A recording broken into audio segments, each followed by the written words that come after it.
안녕하세요. 법향 한입입니다. 오늘도 부처님 말씀 한 입 마음에 담아가세요. 오늘은 이 질문 하나로 시작하겠습니다. 불자님들 사찰에 가시면 공양간에서 밥을 주지 않습니까? 그냥 아무런 조건 없이 돈도 받지 않고 이름도 묻지 않고 그저 내밀면 담아주는 그 밥 한 그릇. 혹시 그 밥을 받으면서 이런 생각 드신 적 없으십니까? 왜 이렇게 그냥 주지? 이게 진짜 공짜인가? 그런 경험 있지 않으십니까? 부처님 오신 날이나 큰 명절에 절에 올라갔다가 공양간 앞에 길게 늘어선 줄을 보신 적 있으실 것입니다. 스님들과 보살님들이 오래도록 서서 국자를 들고 밥을 담아주십니다. 받는 사람은 감사합니다 한마디 하고 혹은 그 한마디조차 없이 그냥 받아서 자리에 앉습니다. 후루룩 드시고는 일어나십니다. 어떤 분은 조금 드시다가 남기기도 합니다. 그 장면을 오래 바라보면서 저는 늘 이런 생각을 합니다. 저 밥 한 그릇이 얼마나 무거운가. 무게가 없는 것 같습니다. 그릇에 담긴 밥이니 몇백 그램에 불과합니다. 그런데 그 밥 한 그릇에는 헤아릴 수 없는 인연과 공덕과 서원이 담겨 있습니다. 그것을 모르고 받으면 그저 공짜 밥입니다. 그것을 알고 받으면 그 밥 한 그릇이 수행이 되고 공덕이 되고 깨달음의 문이 됩니다. 오늘은 바로 그 이야기를 드리려 합니다. 사찰의 공양, 왜 돈을 받지 않는가? 그 밥 한 그릇 속에 어떤 진실이 담겨 있는가? 그리고 그 밥을 받는 우리는 어떤 마음으로 받아야 하는가? 이 세 가지를 오늘 함께 살펴보겠습니다. 잠시 이 말씀을 마음에 새겨 보십시오. 밥 한 그릇은 밥 한 그릇이 아닙니다. 사실 이 질문 처음 사찰에 오시는 분들이 가장 많이 하시는 질문 중 하나입니다. 특히 부처님 오신 날이나 백중, 추석, 설 같은 큰 명절에 사찰을 찾으시는 분들 중에는 평소에 절에 자주 오시지 않는 분들도 많으십니다. 오랜만에 혹은 처음으로 절에 오셨다가 공양간을 마주치시고는 어리둥절해 하십니다. 줄을 서서 기다리면 정말로 밥을 주더라는 것입니다. 국도 주고 나물 반찬도 주고 김치도 주고 어떤 절에서는 된장찌개에 두부까지 올려주기도 합니다. 그리고 그 어디에도 가격표가 없습니다. 계산대도 없습니다. 카드 단말기도 없습니다. 그냥 줍니다. 현대 사회에서 이런 식사 자리가 어디 있겠습니까? 아무것도 묻지 않고 아무것도 요구하지 않고 그저 오는 사람마다 먹이는 곳이. 그래서 어떤 분들은 고마워하십니다. 어떤 분들은 불편해하십니다.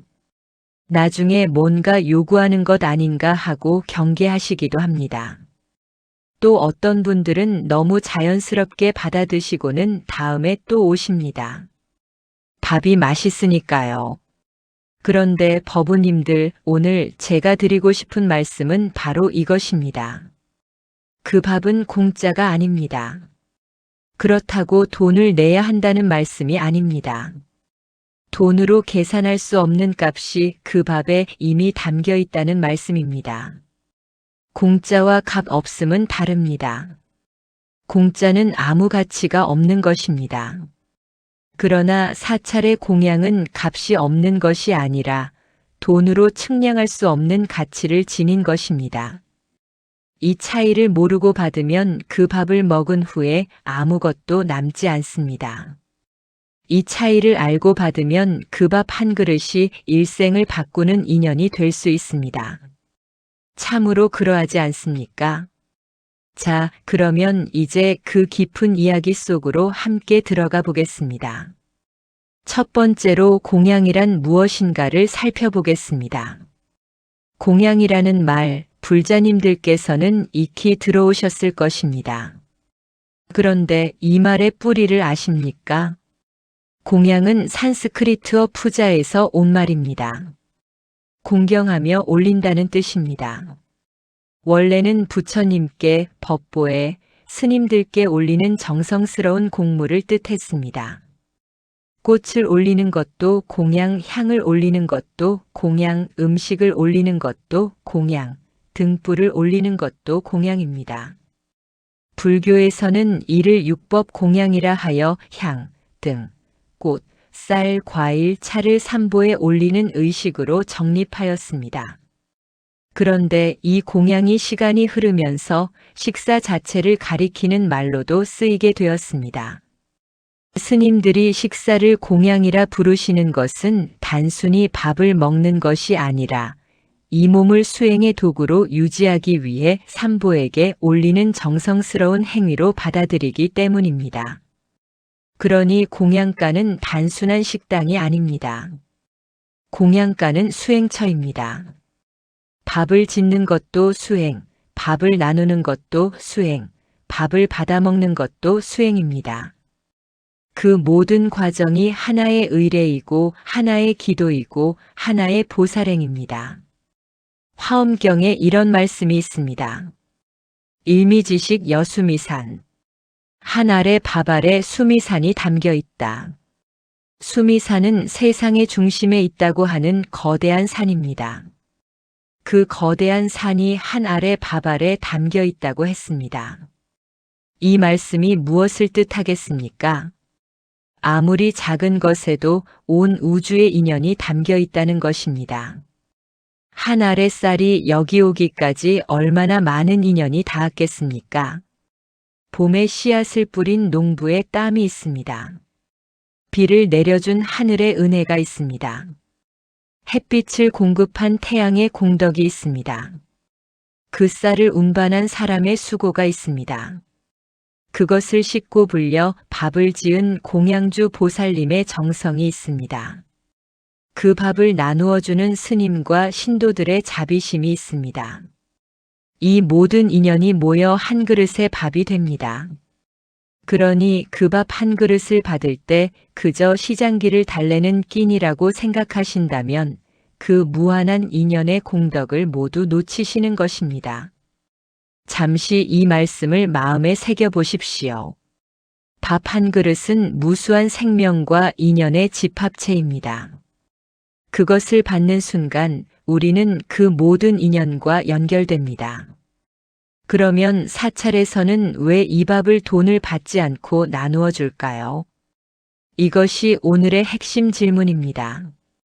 그 답은 두 가지 큰 가르침에서 찾을 수 있습니다. 하나는 보시바라밀이고 또 하나는 무차대회의 전통입니다. 보시바라밀은 아무 조건 없이 주는 것입니다. 육바라밀 중 첫 번째입니다. 주면서 준다는 생각을 버리는 것, 받는 사람이 누구인지 가리지 않는 것, 얼마나 많이 주었는지 계산하지 않는 것. 이것이 진정한 보시입니다. 금강경에서 부처님께서 말씀하셨습니다. 보살은 마땅히 머무는 바 없이 보시를 행하여야 하느니라. 색에 머물러 보시하지 말 것이며 성향 미촉법에 머물러 보시하지 말지니라. 머무는 바 없이. 이것이 핵심입니다. 받는 사람이 불자인지 아닌지, 가난한지, 부유한지, 젊은지, 늙었는지 공양간 스님들은 묻지 않습니다. 그냥 줍니다. 그것이 무주상보시입니다. 상에 머물지 않는 보시. 그리고 이 무주상보시야말로 가장 큰 공덕을 짓는 행위라고 부처님께서 말씀하셨습니다. 만약 어떤 사람이 이 경을 받아 지니고 사국에만이라도 다른 사람을 위해 설한다면 그 공덕은 항아에 모래알 만큼 많은 세계의 칠보를 가득 채워 보시하는 것보다 더 뛰어나니라. 그러니 법우님들 공양간 앞에서 밥을 나누어 주는 스님과 보살님들은 지금 가장 깊은 수행을 하고 계신 것입니다. 머무는 바 없이 그저 나누고 계신 것입니다. 두 번째로 무차대회의 전통을 살펴보겠습니다. 무차대회. 이 말을 들어보신 적 있으십니까? 한자로는 없을 무 차별할 차, 큰데 모임회. 차별 없는 큰 모임이라는 뜻입니다. 이 전통은 부처님 시대로 거슬러 올라갑니다. 부처님께서 왕사성 중림정사에 머무르실 때의 일입니다. 어느 날 한 장자가 부처님을 찾아와 여쭈었습니다. 세존이시여, 어떻게 하면 가장 큰 공덕을 지을 수 있겠습니까? 부처님께서 말씀하셨습니다. 귀천을 가리지 않고 빈부를 가리지 않고 모든 사람에게 음식을 나누어 주어라. 그것이 가장 큰 공덕이니라. 이 가르침에서 무차대회의 전통이 시작되었습니다. 무차대회에서는 왕도 받고 거지도 받습니다. 스님도 받고 속인도 받습니다. 아는 사람도 받고 모르는 사람도 받습니다. 불자도 받고 불자가 아닌 사람도 받습니다. 차별이 없습니다. 구분이 없습니다. 오는 사람 모두에게 동등하게 나누어 주는 것, 이것이 무차대회입니다. 사찰에서 부처님 오신 날이나 명절에 공양을 나누어 주는 것은 바로 이 무차대회의 전통을 이어받은 것입니다. 생각해 보십시오. 오늘 이 공양간 앞에 서 있는 사람들이 얼마나 다양하겠습니까? 어떤 분은 새벽부터 먼 길을 걸어 올라오셨을 것입니다. 어떤 분은 그저 산책 나왔다가 절 앞을 지나다가 줄이 서 있는 것을 보고 따라 서신 분도 있을 것입니다.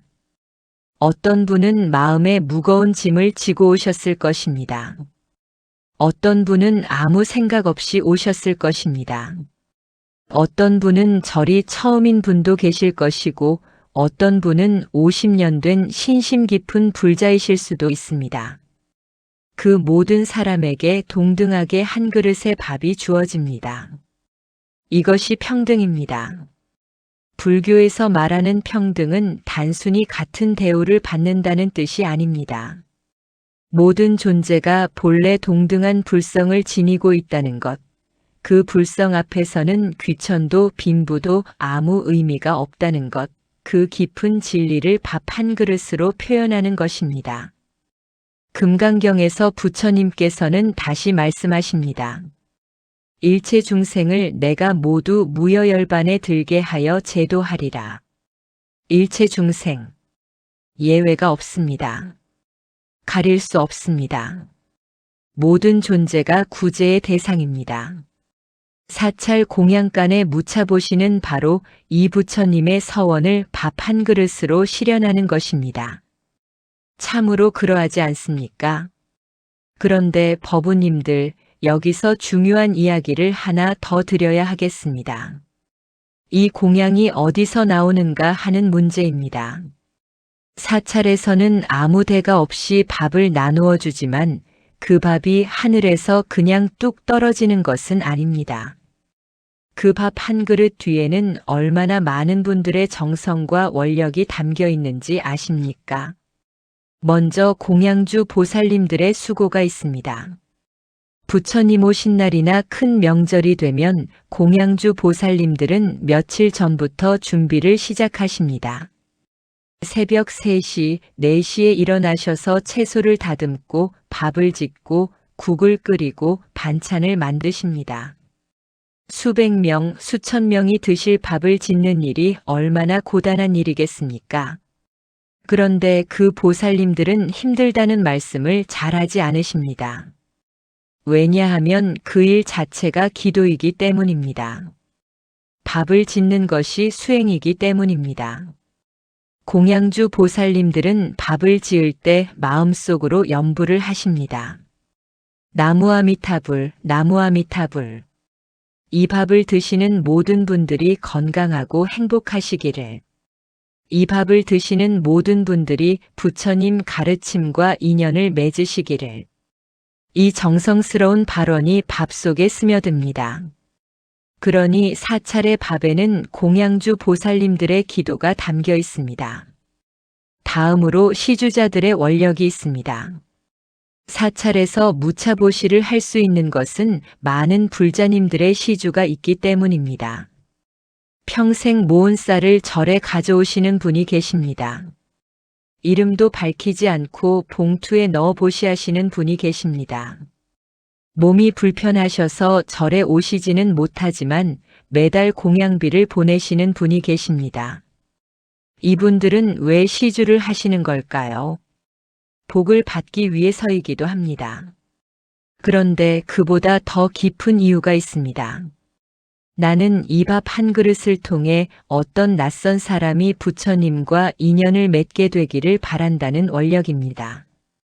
나는 알지 못하는 어떤 사람이 이 밥을 먹고 위로를 받고 새 힘을 얻기를 바란다는 바람입니다. 이 보이지 않는 원력과 기도가 밥 속에 담겨 있습니다. 그러므로 공양간에서 받는 밥 한 그릇에는 공양주 보살님의 새벽 기도가 담겨 있고 이름 모를 시주자의 원력이 담겨 있고 스님들의 자비심이 담겨 있고 수천 년 불교 전통의 지혜가 담겨 있습니다. 이것이 공짜겠습니까? 아닙니다. 이것은 세상 어떤 돈으로도 살 수 없는 것들로 가득 찬 밥입니다. 세 번째로 밥 한 그릇을 대하는 마음에 대해 말씀드리겠습니다. 이것이 오늘의 가장 핵심이 되는 이야기입니다. 자, 법우님들. 이제 우리가 그 밥을 받는 입장이 되었다고 생각해 보십시오. 줄을 서서 기다립니다. 앞에 서 계신 스님이나 보살님이 밥을 담아 내밀어 주십니다. 우리는 그것을 받아 자리에 앉습니다. 이때 우리의 마음이 어떠해야 하겠습니까? 불교에는 오관계라는 가르침이 있습니다. 공양을 받기 전에 읊는 5가지 헤아림입니다. 첫째, 이 공양이 어디서 왔는가를 헤아립니다. 개공다소 양필에처. 이 공양이 얼마나 많은 분들의 수고를 거쳐 여기 왔는가를 생각합니다. 둘째, 내 덕행이 이 공양을 받기에 충분한가를 헤아립니다. 촌기덕행 전결응공. 나는 이 공양을 받을 만큼 덕행을 쌓았는가를 돌아봅니다. 셋째, 마음을 지키고 탐욕을 여의어야 함을 헤아립니다. 방심익과 탐등 위종. 마음을 잘 지켜 지나친 탐욕을 경계합니다. 넷째, 이 공양을 약으로 삼아 몸을 지탱해야 함을 헤아립니다. 정사양약 위료형고. 이 몸을 유지하기 위한 약으로서 공양을 받습니다. 다섯째, 도업을 이루기 위해 공양을 받음을 헤아립니다. 위성도업 응수차식. 깨달음을 향한 수행을 위해 이 공양을 받습니다. 이 5가지를 헤아리며 밥을 받는 것과 그냥 시장기를 채우기 위해 받는 것은 같은 밥 한 그릇이라도 전혀 다른 경험이 됩니다. 선사들은 이 공양 한 끼 속에서 깨달음을 얻기도 하셨습니다. 조주선사의 이야기를 들어보셨습니까? 어느 날 한 스님이 조주선사께 여쭈었습니다. 저는 막 이 절에 왔습니다. 무엇을 해야 하겠습니까? 조주선사께서 말씀하셨습니다. 죽 먹었는가? 예, 먹었습니다. 그러면 바로나 씻어라. 이 짧은 대화가 유명한 공안이 되었습니다. 조주선사는 왜 이런 말씀을 하셨을까요? 도를 구하는 수행이 따로 있는 것이 아니라는 것입니다. 밥 먹고 바로 씻는 이 일상의 행위 속에 이미 도가 있다는 것입니다. 밥 먹는 것이 도요, 바로 씻는 것이 도요, 지금 이 순간이 도라는 가르침입니다. 그러니 공양간에서 밥 한 그릇을 받는 그 순간, 그것이 바로 수행의 현장입니다. 깨달음의 문이 그 밥 한 그릇에 열려 있습니다. 자, 이제 네 번째로 공양 후에 해야 할 일에 대해 말씀드리겠습니다. 밥을 다 드셨습니다. 이제 어떻게 하시겠습니까? 그냥 자리에서 일어나셔서 가시겠습니까? 아니면 잠시 자리에 앉아 합장하고 감사 인사를 드리시겠습니까? 어떤 선택을 하시든 강요드리는 것이 아닙니다. 그러나 오늘 이 이야기를 들으셨으니 한 가지만 말씀드리고 싶습니다. 밥 한 그릇을 다 드신 후 합장하고 이 공양이 어디서 왔는지를 잠시 생각해 보십시오. 그리고 마음속으로 이렇게 발언해 보십시오. 이 공양을 주신 모든 분들께 감사드립니다. 이 공덕이 널리 회양되기를 바랍니다. 이 짧은 발언 하나가 그 밥 한 그릇을 완전한 공양으로 만들어줍니다. 그리고 한 가지를 더 말씀드리겠습니다. 공양을 남기지 마십시오. 사찰에서는 공양을 남기지 않는 것을 중요하게 여깁니다. 이것은 단순히 음식을 낭비하지 말라는 환경적 이유만이 아닙니다. 앞서 말씀드린 대로 그 밥 한 그릇에 얼마나 많은 분들의 수고와 정성이 담겨 있는지를 생각한다면 그것을 남긴다는 것은 그 모든 인연과 공덕을 버리는 것이 됩니다. 내 그릇에 담긴 것만큼만 책임지는 것, 그것도 하나의 수행입니다. 공양이 아직 남아있는데 배가 부르다면 처음부터 조금만 받으시면 됩니다. 더 받고 싶으면 조금씩 더 받으시면 됩니다. 내가 먹을 수 있는 만큼 딱 그만큼만 받는 것. 이것이 탐욕을 여의는 수행입니다. 법우님들, 이것이 사찰 공양이 공짜가 아닌 이유입니다. 첫째, 그 밥에는 무수한 인연과 공덕이 담겨 있습니다. 둘째, 그 밥은 수행의 현장입니다. 셋째, 그 밥을 제대로 받고 제대로 먹는 것이 우리의 몫입니다. 이 세 가지를 기억하십시오. 이것이 오늘 말씀의 핵심입니다. 이제 두 번째 큰 이야기로 들어가겠습니다.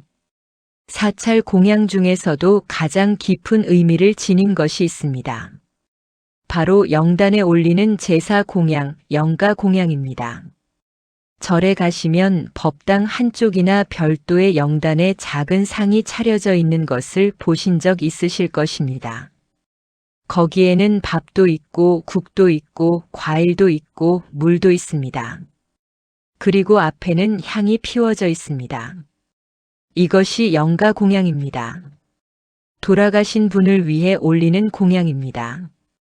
법우님들, 혹시 이런 생각을 해보신 적 있으십니까? 돌아가신 분이 이 공양을 실제로 받으실 수 있을까? 이것이 그저 살아있는 사람들의 위안일 뿐인 것은 아닐까? 이것은 매우 진지한 질문입니다. 그리고 불교에서는 이 질문에 매우 명확하게 답합니다. 예, 영가는 공양을 받을 수 있습니다. 그러나 그것이 어떻게 가능한지를 이해하기 위해서는 불교의 생사관을 먼저 알아야 합니다.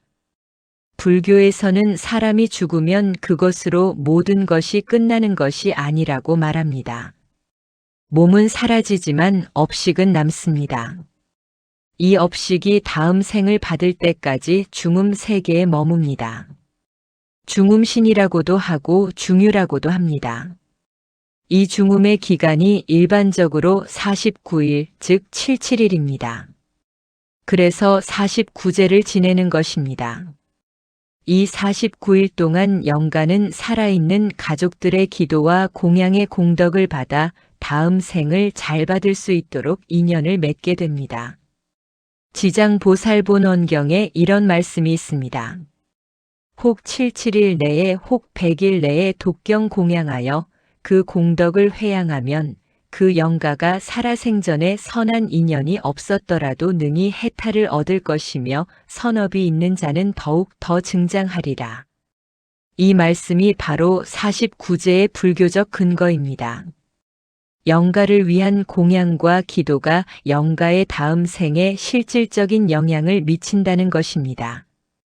이것이 단순한 위안이 아니라 실제적인 공덕의 회양입니다.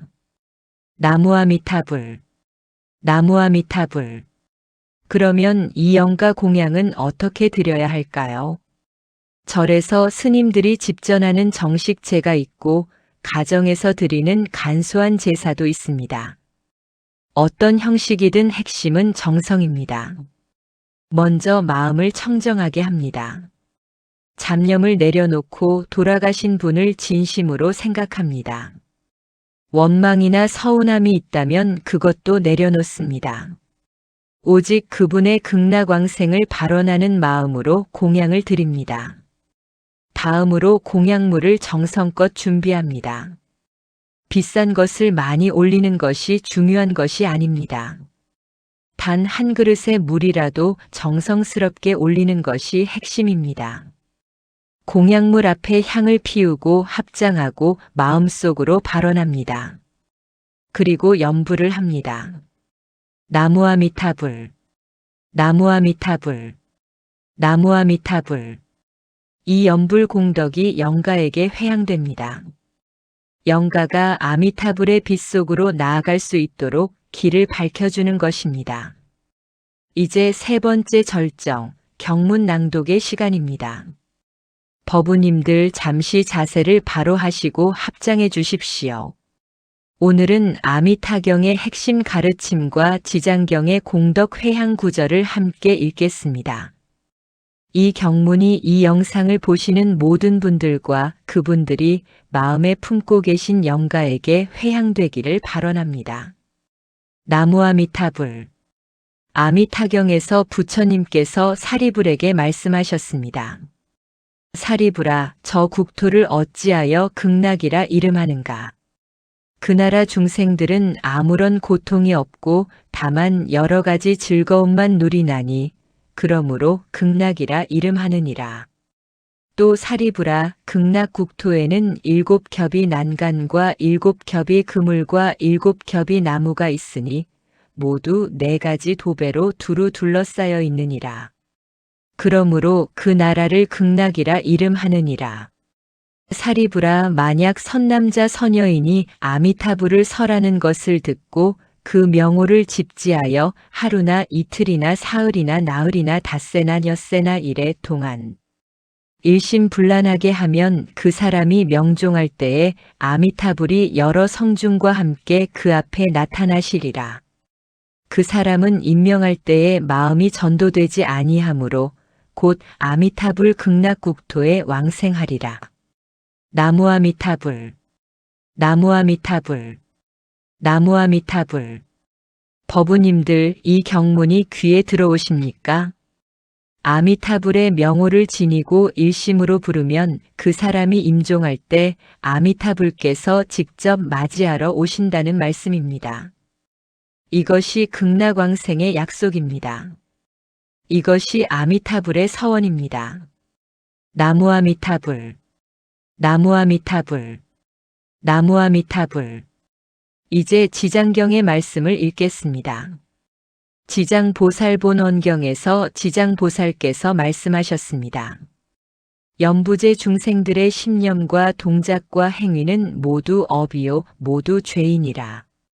더욱이 살생하거나 해치거나 도둑질하거나 사음하거나 허망하게 말하거나 하는 100,000가지 죄 가운데에서 만약 능히 모든 불보살과 벽지불의 상 앞에서 성실하게 독경하고 공양하면 이러한 업장은 점점 소멸되리라.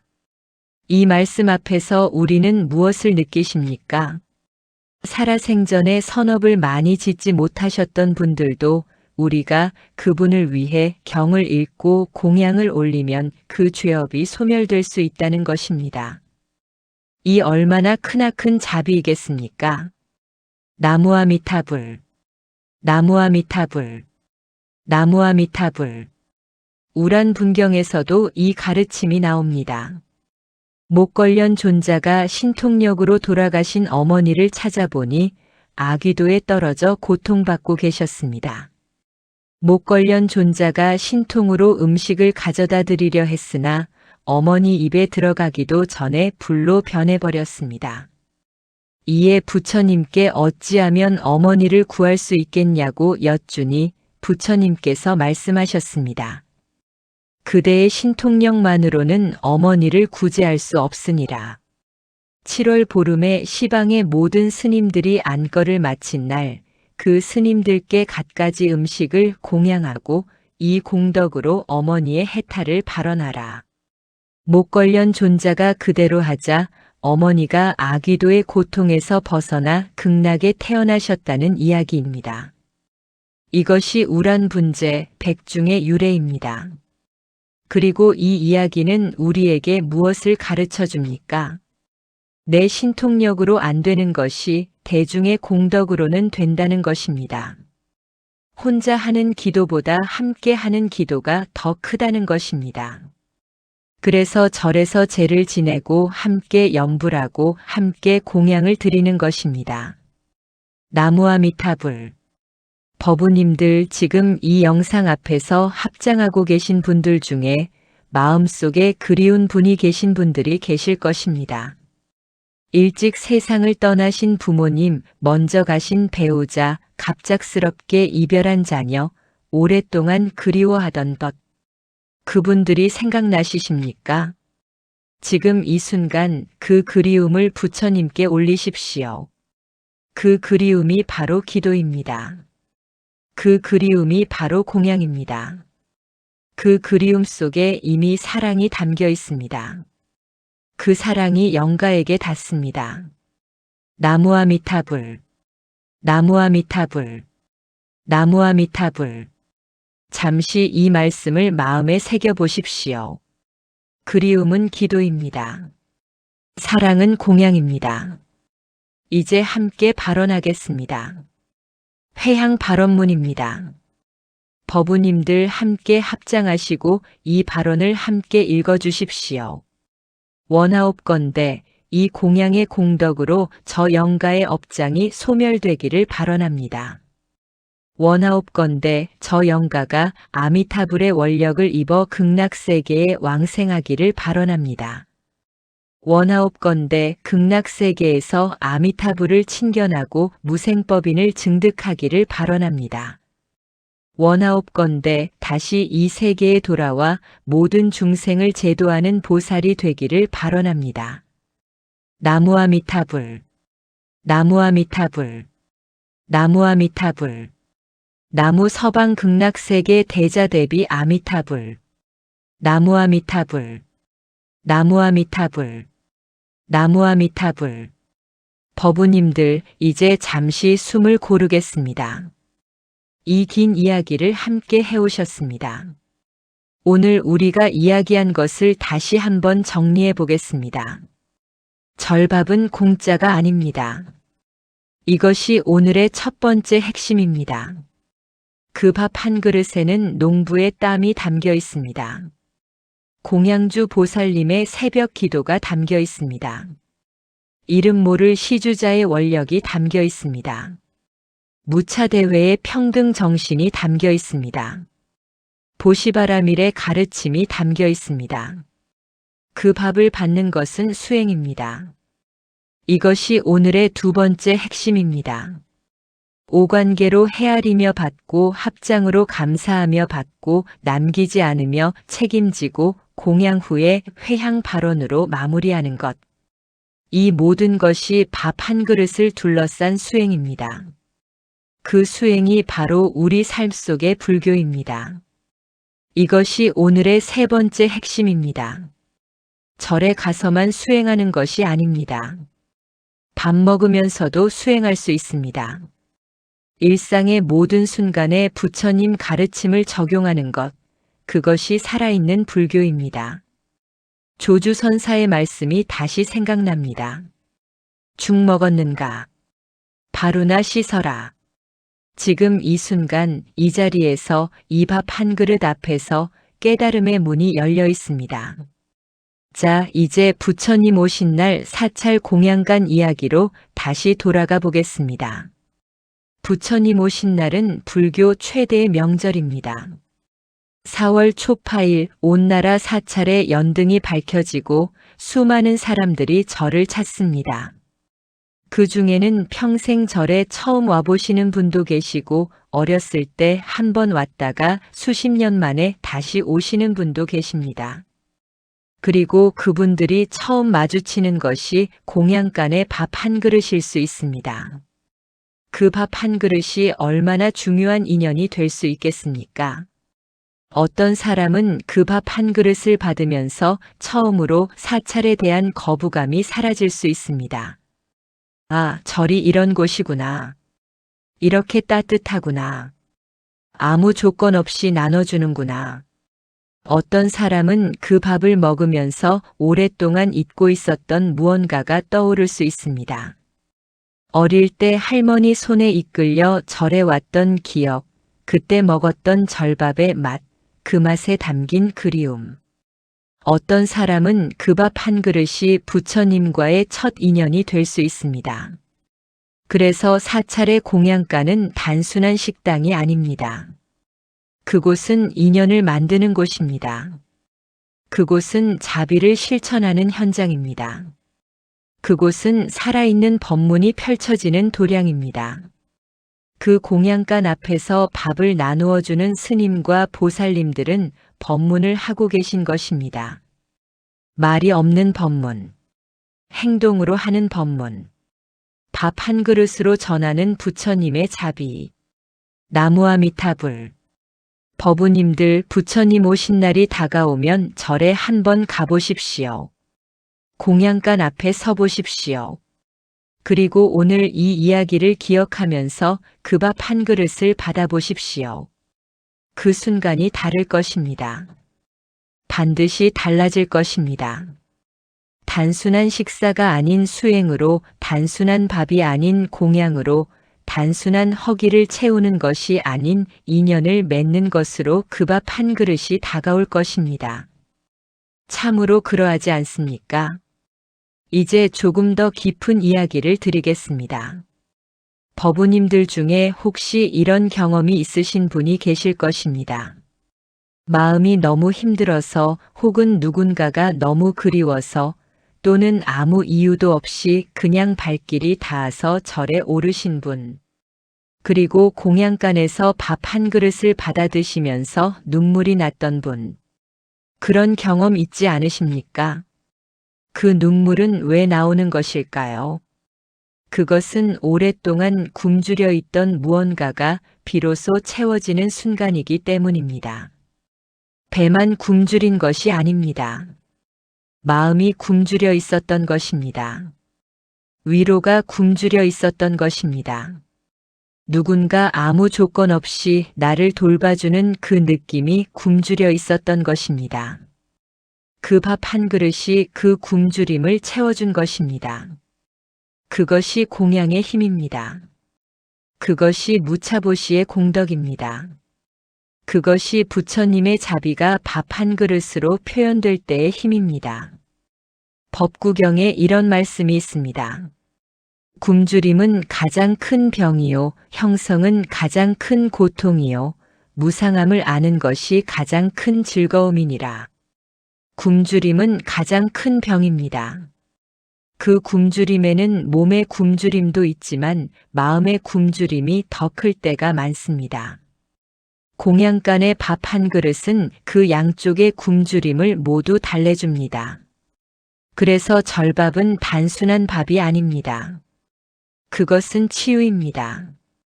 그것은 위로입니다. 그것은 자비입니다. 절밥이 맛있다는 말을 많이들 하십니다. 같은 된장찌개, 같은 나물 반찬인데 절에서 먹으면 왜 더 맛있을까요? 거기에는 여러 이유가 있을 것입니다. 신선한 재료, 정성 들인 손맛, 청정한 공기. 그런 이유들도 있겠지만 가장 큰 이유는 그 밥 속에 담긴 공양주 보살님의 기도와 시주자의 원력과 수천 년 불교 전통의 자비심이 녹아있기 때문이 아닐까요? 마음이 담긴 밥이 맛있는 것입니다. 공덕이 담긴 밥이 맛있는 것입니다. 자비가 담긴 밥이 맛있는 것입니다. 나무아미타불. 이 시점에서 한 가지 더 말씀드리고 싶은 것이 있습니다. 공양을 받는 것도 중요하지만 공양을 주는 사람이 되는 것도 얼마나 귀한 일인지에 대해서입니다. 보시에는 세 가지 종류가 있습니다. 제보시, 법보시, 무예보시입니다. 제보시는 물질을 나누는 것입니다. 법보시는 지혜와 가르침을 나누는 것입니다. 무예보시는 두려움을 없애주고 평안을 주는 것입니다. 공양간에서 밥을 나누어 주는 것은 이 세 가지를 동시에 하는 것입니다. 밥이라는 물질을 나누는 제보시, 밥 한 그릇을 통해 무차보시의 가르침을 몸소 보여주는 법보시, 그리고 배고프고 지친 사람에게 따뜻한 밥 한 그릇으로 두려움과 고단함을 잠시나마 잊게 해주는 무예보시. 이 세 가지가 한꺼번에 이루어지는 것이 공양간에서의 보시입니다. 그래서 절에서 공양 봉사를 하시는 분들은 굉장한 수행을 하고 계신 것입니다. 공양간에서 새벽에 일어나 밥을 짓고 수백 명에게 밥을 퍼주고 설거지를 하고 주방을 청소하는 그 모든 과정이 수행입니다. 화려한 법문을 듣는 것보다, 형식적으로 절을 올리는 것보다 공양간에서 정성스럽게 한 그릇의 밥을 짓고 나누는 것이 더 깊은 수행일 수도 있습니다. 왜냐하면 그것이 바로 행동으로 하는 법문이기 때문입니다. 살아있는 자비이기 때문입니다. 법우님들 절에 가시면 공양 봉사에 참여해 보십시오. 밥을 짓는 것이 어려우시다면 설거지라도, 그것도 어려우시다면 상을 닦는 것이라도, 그 작은 수고가 여러분의 삶에 얼마나 큰 공덕이 되는지 직접 경험해 보십시오. 그 경험이 불교를 관념에서 삶으로 가져오게 해줄 것입니다. 잠시 이 말씀을 마음에 새겨 보십시오. 수행은 앉아서 하는 것만이 아닙니다. 일어서서 밥을 짓고 나누는 그 자리에서도 수행은 이루어집니다. 자, 이제 조금 더 나아가 보겠습니다. 부처님께서는 왜 제자들에게 탁발을 하도록 하셨을까요?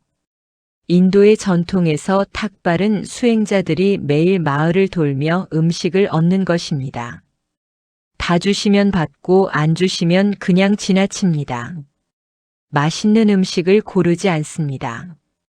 부잣집만 골라 다니지 않습니다.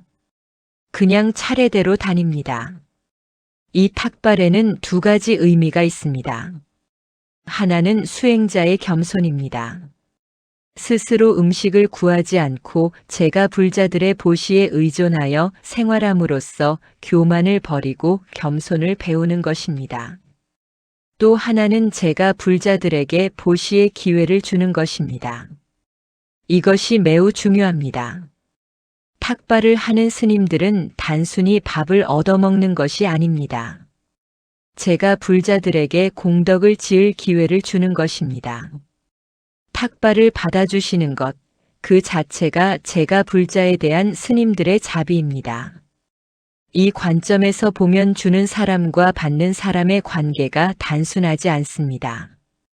주는 것이 받는 것이 될 수 있고 받는 것이 주는 것이 될 수 있습니다.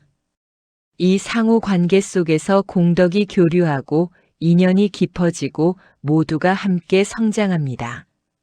화엄경에서 말씀하십니다. 일중일체 다중일. 하나 속에 모든 것이 있고 많은 것 속에 하나가 있다. 공양간 한 그릇의 밥 속에 모든 인연이 담겨 있습니다. 그 밥 한 그릇을 주고받는 행위 속에 화엄의 세계가 펼쳐집니다. 무한한 인연의 그물 속에서 우리 모두가 서로 연결되어 있습니다. 나무아미타불, 나무아미타불. 이제 밥과 공양에 대한 이야기를 마무리하면서 우리 삶 전체로 이 가르침을 확장해 보겠습니다. 법우님들, 우리가 매일 먹는 밥은 어떻습니까? 집에서 혼자 드시는 밥, 가족과 함께 드시는 밥, 직장에서 드시는 밥. 그 밥도 공양이 될 수 있습니다. 아니, 되어야 합니다. 어떻게 하면 일상의 밥이 공양이 될까요? 먼저 감사한 마음으로 받는 것입니다. 이 밥이 어디서 왔는지, 얼마나 많은 인연과 수고를 거쳐 내 앞에 왔는지를 잠시라도 생각하는 것입니다. 다음으로 적당히 먹는 것입니다. 탐욕으로 과식하지 않고 이 몸을 수행의 도구로 유지하는데 필요한 만큼만 먹는 것입니다. 오관계에서 말씀하듯 공양을 약으로 삼는 것입니다. 그리고 먹은 후에 감사의 마음을 내는 것입니다. 이 밥을 지어준 사람에게, 이 재료를 키워준 자연에게, 이 밥이 가능하도록 도운 모든 인연에게 감사한 마음을 내는 것입니다. 이 세 가지만 실천해도 일상의 밥이 공양이 됩니다. 그리고 그 공양을 통해 우리의 삶이 조금씩 달라집니다. 감사함이 늘어나고 탐욕이 줄어들고 인연에 대한 감사가 깊어집니다. 그것이 불교적 삶입니다. 절에 가야만 불교가 아닙니다. 밥 한 그릇 앞에서 합장하는 그 순간 이미 불교가 시작됩니다. 참으로 그러하지 않습니까? 법우님들, 오늘 이 이야기를 들으신 후 다음 식사 때 잠깐만 멈추어 보십시오. 밥 한 그릇을 들기 전에 합장을 하고 이 밥이 어디서 왔는가를 잠시 생각해 보십시오. 그리고 먹고 난 후에 고맙습니다 한마디를 마음속으로 해보십시오. 그 짧은 순간이 여러분의 하루를 바꿉니다. 나무아미타불. 이 말을 다시 한번 드리겠습니다. 절밥은 공짜가 아닙니다. 그 밥에는 무수한 인연과 정성과 원력과 자비가 담겨 있습니다. 그 밥을 받는 순간 우리는 그 모든 것과 연결됩니다. 그 밥을 바르게 받고 바르게 먹는 것이 수행입니다. 그 수행 속에서 부처님의 가르침이 살아 숨쉽니다. 이 세 가지를 기억하십시오. 절밥은 공짜가 아닙니다. 그 밥을 받는 것은 수행입니다. 그 수행이 우리 삶 속의 불교입니다. 자, 이제 오늘 이야기의 마지막에 이르렀습니다. 부처님 오신 날 많은 분들이 절을 찾으십니다. 그리고 공양간 앞에 줄을 서십니다. 오늘 이 이야기를 들으신 분들은 그 줄을 서면서 다른 마음을 가지실 것입니다. 밥 한 그릇을 받으면서 이 밥이 얼마나 많은 인연의 집합체인지를 느끼실 것입니다. 밥 한 그릇을 먹으면서 이 순간이 수행임을 아실 것입니다. 밥 한 그릇을 다 먹고 나서 합장하고 감사 인사를 드릴 것입니다. 그 작은 변화가 얼마나 큰 변화인지 모릅니다.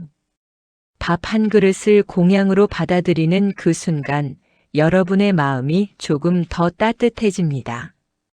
조금 더 감사해집니다. 조금 더 연결된 느낌이 듭니다. 그것이 부처님의 가르침이 삶 속에서 살아나는 순간입니다. 나무아미타불. 이제 오늘의 발언으로 마무리하겠습니다. 법우님들 함께 합장하시고 이 발언문을 마음속으로 함께 읽어주십시오. 원하옵건대 오늘 이 이야기를 들은 공덕으로 모든 법우님들의 마음에 감사와 자비가 가득하기를 발언합니다. 원하옵건대 우리가 먹는 모든 밥이 공양이 되고 우리의 모든 일상이 수행이 되기를 발언합니다. 원하옵건대 마음에 그리운 분을 품고 계신 모든 분들의 간절한 기도가 닿아 그 영가가 극락왕생하기를 발언합니다. 원하옵건대 이 공덕이 법계 일체 중생에게 회향되기를 발언합니다. 나무아미타불. 나무아미타불. 나무아미타불. 나무 서방 극락세계 대자대비 아미타불. 나무아미타불. 나무아미타불. 나무아미타불. 오늘 함께 공양의 의미를 나누었습니다. 부처님 오신 날 절에 가시면 공양간을 그냥 지나치지 마십시오. 줄을 서서 기다리십시오. 그리고 그 밥 한 그릇을 오늘 이야기를 기억하며 받으십시오. 그 밥 한 그릇이 여러분의 하루를 바꾸고 여러분의 마음을 바꾸고 어쩌면 여러분의 삶을 바꿀 수도 있습니다. 왜냐하면 그 밥 한 그릇이 공짜가 아니기 때문입니다. 그 밥 한 그릇이 수행이기 때문입니다. 그 밥 한 그릇이 부처님의 자비이기 때문입니다. 나무아미타불. 함께 기도하신 분들은 댓글에 마음에 품고 계신 영가의 법명을 남겨주십시오. 법우님들이 올려주신 모든 영가를 위해 함께 발언하겠습니다. 그 인연이 쌓여 큰 공덕이 되기를 발언합니다. 이 공덕이 모든 법우님들께 회양되기를 발언합니다. 나무아미타불. 나무아미타불. 나무아미타불.